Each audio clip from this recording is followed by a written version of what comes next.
All right, so for this video, we're going to be focusing on the second case where the angle is inside the circle. The biggest thing that we need to focus on is that it is not a central angle. We are using this relationship for angles that are inside the circle, anywhere inside except on the center. Also, it is not on the circle because that's going to be our inscribed angle. So these angles, they look like a plus sign essentially.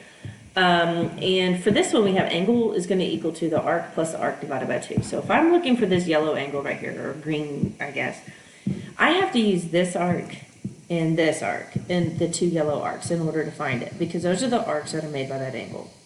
If I wanted to find this little blue angle right here, I would have to use these two arcs, because those are the arcs that make that angle. We see that we have vertical angles right here, so if I find one, I found the other. So we can look at it that way too.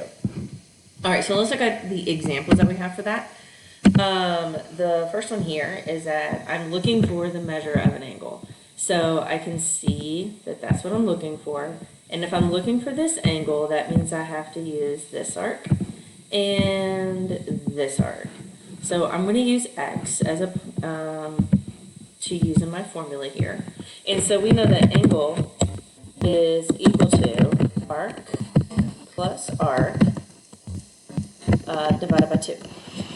So our angle is what we're looking for. So x is equal to, well, my first arc is 93, and then plus the second arc, which is 113 degrees. And we're going to divide that by 2. Now, I need to add those before I divide them by 2. Okay? I cannot do, otherwise your calculator might read it differently. So when I do that, I end up with x is equal to 103 degrees. Okay? So, and there we go. The next example, here we are looking for the arc. So if I'm looking for the arc, I'm looking for that little guy right there, okay? So I'm going to put an X right here. I have the angle and I have another arc.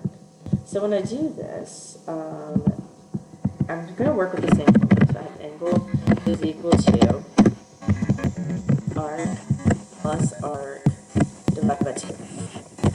I know my angle, and I know one of my arcs. So I'm going to do 84 plus x, because I don't know the other one. I'm going to divide that by 2. Here, I can multiply both sides by 2.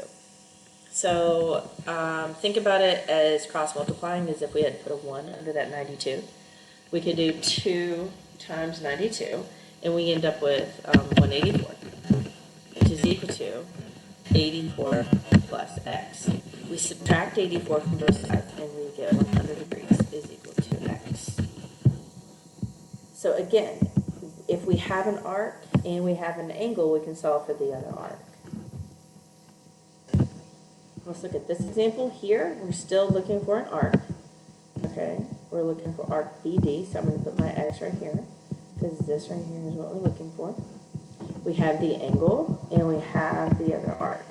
So I'm going to go ahead and work with the same formula. We have an angle is equal to arc plus arc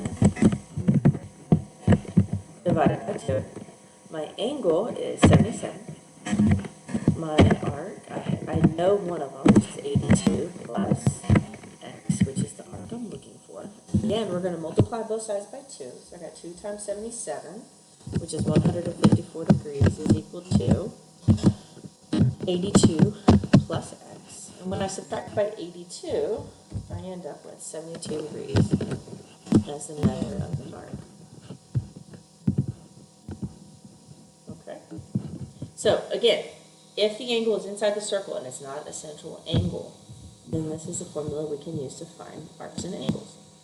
The notes, the 3 examples that are on the notes, those are the solutions. Again, those notes are divided up into sections, so we're not doing all of them at one time. We did the first section on the previous lesson, and we're doing this section today.